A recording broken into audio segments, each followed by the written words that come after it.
Now let's see an example related to negative indexing. Okay, so I'll first consider an array A, which is a one-dimensional array. First, we need to create a one-dimensional array like this. So I'll keep the elements of the array as 1, 2, 3, 4, 5. Okay, these are the elements in the one-dimensional array. Now, in order to display the entire array, we just need to write print of array name. This is going to display you the elements, right?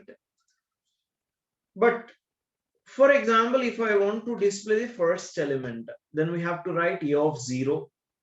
Okay, you can see the first element gets displayed. For the last element, okay, it is located in a of 0. We can execute and get value as 5, right? Using negative indexing also, we can identify the last element, okay, simply by writing -1. So it will show you the last element. You can see the last element is 5. It means what it is going to display exactly in this case is A of last element is located at index 4 is equal to A of the last element is at location, okay, for negative indexing it is -1 and its value will be 5. Okay, similarly, last but one element,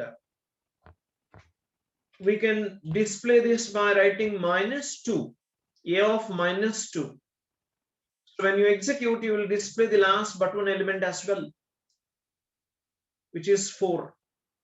Okay, so this is how we can access the elements from the other end. Clear?